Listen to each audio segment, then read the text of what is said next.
What's something you didn't realize was optional in life until you saw someone simply not doing it? Quitting. Everyone always says how resilient I am, but truthfully, I just didn't realize I was allowed to quit anything. I had been a 7 or 8 year attorney and was quitting for a job that paid double.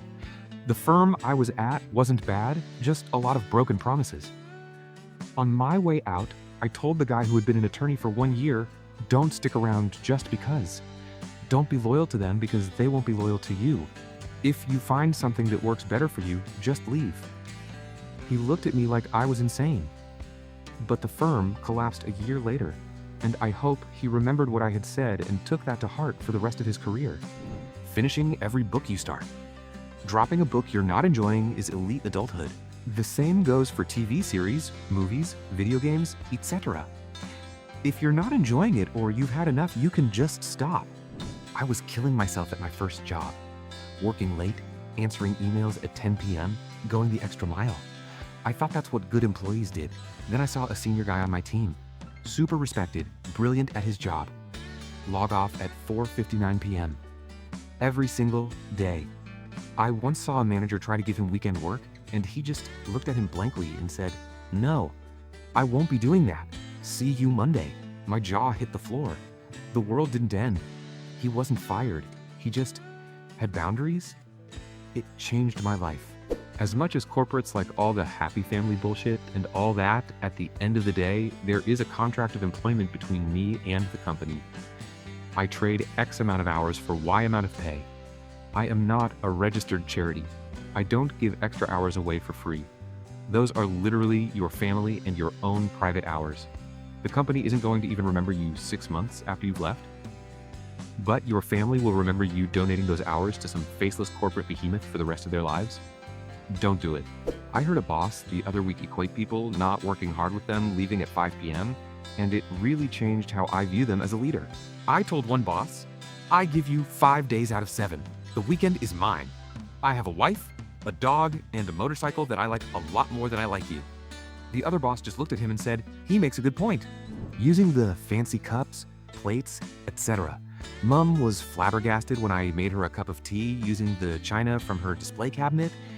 If not now, then when? Why shouldn't we use it when we can? I used to be guilty of thinking like your mother. I was gifted a beautiful, fancy, too expensive outfit for my newborn 30-some-odd years ago. I never put it on her because I thought it was too fancy for a newborn to slobber and poop all into. As a result, it went without ever being worn. It was a waste of the giver's money and of our closet space, I suppose. In retrospect, I should have used the hell out of it because it cost so much. The only way to get the value out of it would have been to use it excessively. I've tried to keep that in mind ever since. The more it costs, the more it should be used to get the value out of it, not the more it should be kept locked away just to look at. Unless it's a painting or something.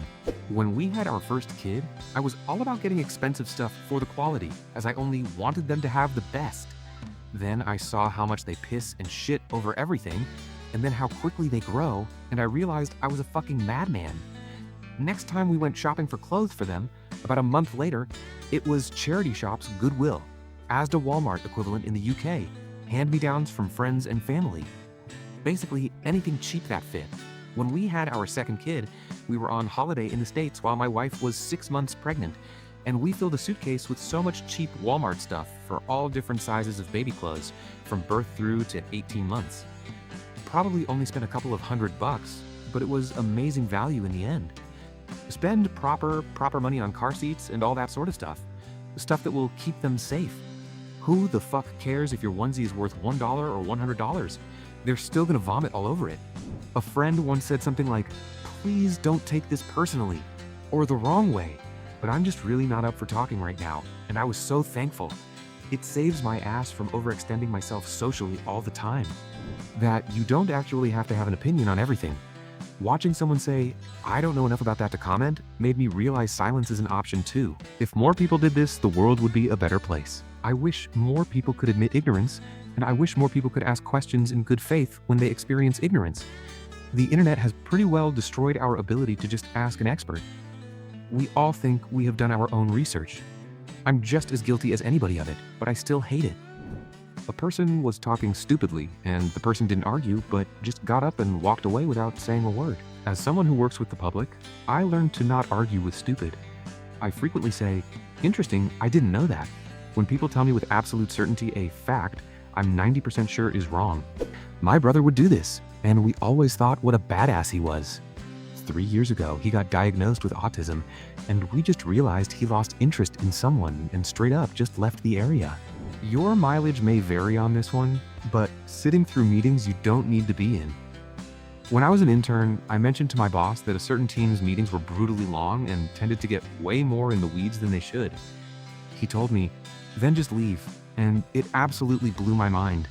You have to know the politics, and I'd advise getting a vibe check from your boss first, but you can almost always say something like, "It sounds like you don't need me for this last part.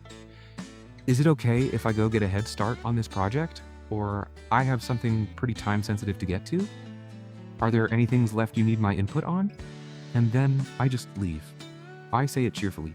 I always follow up on the parts that involve me, and I've never gotten in trouble for it, or had it impact my reputation negatively. Don't let yourself be trapped. Edit to add, I have about 7 years of professional experience. I'm not still an intern just cluelessly watching social cues whiff over my head. I love the phrase, "I have a hard stop in X minutes." I have never had anyone ask why. Half the time I'm relieved when someone in the room says we have to keep a brisk pace because of their no questions asked hard stop. It's a gift to everyone. You can be that person.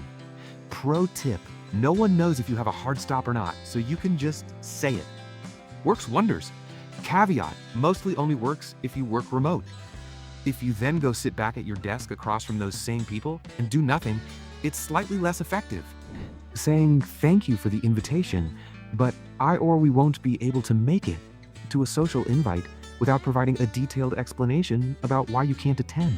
The not required to give a reason moment is the best, though I can't deny the urge to fill the gap and mumble some excuse. Usually, the person you're talking to doesn't even care that you don't have a reason. They were just wanting to hear yes or no. Giving a shit. I don't mean in an apathetic way, but growing up, my parents panicked about every little thing. Going to the store, a doctor's appointment, a missed piece of mail, dropping a fork, or spilling milk on the table. Everything turned into a big deal. But I spent time with other people as a teen or adult and realized that wasn't normal. The world doesn't end if you burn a pizza, or if the water spills over when boiling pasta. That guy who cut you off isn't the worst part of your day. The staff member at the store checking your ID isn't a bad person. You can just not react to those things, and life gets a whole lot easier. For real, growing up, my mom was so high-strung. Everything was stressful and panic-inducing. Turns out, she had an undiagnosed, unmedicated anxiety disorder. Now, as an adult, I'm one of the chillest people I know, because nothing is ever truly that big of a deal. Me too. Nothing is easy for my mom. Nothing. Nothing is ever just simple. When I was younger, it was kind of an inside joke, like, it's a conspiracy. Things always went wrong for my mom. Now that I'm older, I just have to look away. It's not a conspiracy. It's just my mom. I feel sorry for her. She's at stress level 100 all the time, so no, nothing is ever just easy or simple or goes her way. But if we just blame the customer service person instead of looking at the common denominator, that'll fix all our problems. I've always told my wife, if the worst part of our day is that we got cut off in traffic, I'd say we're doing pretty well. I use the phrase all the time to really put shit into perspective for stuff that really doesn't matter. I was irritated that an accident on the freeway made me late for my first day of a new job. I took a step back and realized the people involved in that accident likely wished that my issue was their problem that day. Not opening the door when the doorbell rings. This one hit hard for me. I was casually speaking to my neighbor, and she mentioned the neighborhood was getting hit hard by solicitors lately. I told her a few were selling internet plans, no-name wireless, and pest control services. She looked at me like I had a horn between my eyes and asked me why I was opening my door to strangers. Made me really think about how programmed we are to answer the door to anyone and everyone who may or may not be nefarious. So I just stopped, because it is weird I would open my door to someone I'm not expecting. Same for myself. I don't even care about the doorbell camera and my car in front. If I don't want to answer, I don't. And I don't run and hide in a different room. Hell, I don't even care if they can see me through my front window. I run and hide. Ha ha! Realizing that I don't have to be responsible for other people's emotions, like I am, of course, responsible to behave like a decent human being and treat everyone lovingly and with integrity, but it's up to them how they feel about my actions. And it's their job to manage those emotions, not mine. The flip side, though, was also realizing I am responsible for my own emotions and that I can't put those on anyone else. Seeing someone just not force small talk made me realize you don't have to fill every silence, and watching friends say, "I'm too tired to go" without guilt taught me that you're allowed to honor your energy without explaining yourself. I think one of the signs of a true friendship is the ability to sit in companionable silence for a while. Not all the time, but if you are on a road trip with someone, I think a real tell that they're a good friend is if they aren't constantly trying to engage you in conversation. That it's okay to sit there and enjoy the moment or zone out without it being taken as an insult. Pretending to be okay all the time. You're allowed to rest, not perform. This is the biggest thing I've learned this year. I'm comfortable around my work colleagues, parents, and friends. We're all super close. They've seen me during my lowest lows, but they've given me nothing but love and support. It's not lost on me how incredibly rare this is, and I'm grateful for their understanding. Watching a coworker straight up tell the boss no to being asked to help out or do extra work. Oddly enough, it was a former boss who taught me this. He comes up and says, "Hey, so-and-so needs help figuring out why the thing he's working on isn't working. Can you help him out?" I don't know if he saw panic in my eyes as I started to say I'd go help out or what, but he stopped me and was like, "You can say no. I know you're busy, but you're great at troubleshooting, so I thought I'd ask." I had a couple of looming milestones, so I told him no, and nothing came of it. A couple of weeks later, I helped the other guy figure out his issue. That boss is a diamond in the rough. Clicking no to website cookies. I always accepted because I thought I couldn't view the page otherwise. One day, I watched my friend decline, and they just continued as normal. I was silently mind blown. Wait, do most people think you have to click yes? I've always clicked no. You just have to be sure to click no to everything except necessary cookies. That's literally how they design them, to put pressure on you. Answering a question. Just because someone asks you a question doesn't mean you have to answer it. Also, an email. I used to be the font of all wisdom at work, but now I'm not afraid to forward if it's called for. I grew up Mormon, and it's expected for children to get baptized when they turn 8 years old. This creates a membership record that is kept by the church forever. Some have needed the help of lawyers to get theirs erased after leaving the church. It's pretty much forced in every way except they tell you, it's your choice. A girl I knew turned 8 and decided not to get baptized, and all of us kids in the same primary were shocked that you could actually say no and not burst into flames. Looking back, I am so proud of her. Anyway, I'm not Mormon anymore. To be fair, in most families I knew, it wasn't really optional. They might tell you it was your choice, but the emotional manipulation, bullying, disappointment, and coercion you'd experience from your parents, siblings, peers, or teachers was too much pressure for most kids to reasonably resist, even if they didn't believe. You don't have to go to all family holidays. You can start new traditions. I've got this great ironing hack called "Don't Buy Clothes That Need Ironing." I have 2 full suits, a dark gray 3-piece and a lighter gray 2-piece. 1 pair of khaki dress pants, and 2 dress shirts pressed and starched by our local cleaners, hanging up in my closet along with a couple of ties and all the needed rigmarole. Everything else. It maxes out at business or dress casual, and if it doesn't come out of the dryer and you can hang it up wrinkle-free, it doesn't go into my normal rotation. I don't even own an iron or fabric steamer, and I don't want to hear one word about being lazy. I was in Uncle Sam's floating house of shooty ships for 20 years. I pressed and creased and ironed and spit-shined and shaped hats and bloused boots and all that jazz for 2 fucking decades. I paid whatever prove you are capable of maintaining complicated clothing dues you could even dream of. I'm done. For me, it's, if I can't throw it in the dishwasher, I don't want it in my kitchen. Gasp in horror that I don't follow your 5-step knife care routine, but I really don't give a fuck. I call myself a Darwinist about my belongings. If you can make it through the washer or dryer or the dishwasher, then you get to survive. It saves a whole lot of hassle and reduces expectations. I think I was 15 when I realized that I didn't actually have to start smoking, ever. Every adult I knew smoked, and they always talked about it like obviously I was going to start at some point. They just recommended not to do it too young.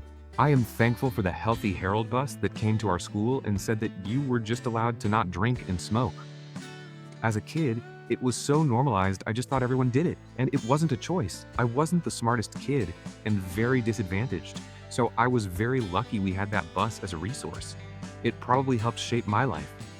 30 plus years later, that bus is still operating. I have donated to it personally and through corporate programs with one of the companies I worked for. Hopefully, some kids find it just as useful. Saying no. It is indeed a complete sentence, and no more explanation is needed. Acting like an adult. I'm almost 50 and play video games every day. I play Fortnite. I run up the stairs on all fours like a dog sometimes. I occasionally buy a Happy Meal because the toy looks fun. I don't give a fuck what anyone thinks about it. You can set your own rules for what an adult is. Adults need play and whimsy too. It's one of the best things you can do to reduce stress. Just play. I'm not even talking about hobbies, just doing something fun without the pressure of producing results. Dropping toxic friends, and most especially family, out of your life. What do you mean you're not inviting asshole Uncle Frank to Thanksgiving? Yup. It is so good. This one right here.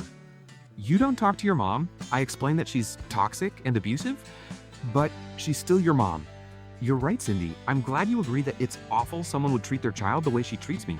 Makes them shut up or stumble. Saying please when I'm not making a request. Saying sorry constantly. I am pretty sure that you can lose Canadian citizenship for that. Wearing a bra anytime I step outside. Wearing makeup to run to the store. The other day, I just didn't, and nothing bad happened. A line I read in an interview with a makeup artist has stuck with me for years. Wear makeup because you want to, not because you feel like you have to. 1. In a busy grocery store, picking one of the first checkout lines I see and sticking with it instead of pacing up and down the store to make sure I find the shortest one. 2. In the car, having my heating on with the window open without worrying about wasting the heat because I like the mix of the warmth with the fresh air. 3. Not worrying about wasting food if I'm not hungry and can't save it for later or end up not wanting it later because my body isn't a waste bin. 4. Not saving any of my clothes for best because why should my nicest clothes be worn the least? Unless your car is electric, the heater is probably just using waste heat from the engine. There's no wasting that heat. It's already a waste product. Everything is optional. Just be aware of how your actions impact others and accept the consequences of the things you say and do. Everything else is up to you. There is only one basic human right. The right to do as you damn well please. And with it comes the only basic human duty. The duty to take the consequences. PJ O'Rourke. Thanks for watching. Yeah, a lot of things in life are optional, just like your like and comment. But I'd really appreciate it if you hit that like button and dropped a few more optional things in life in the comments. See you tomorrow. Hug you all.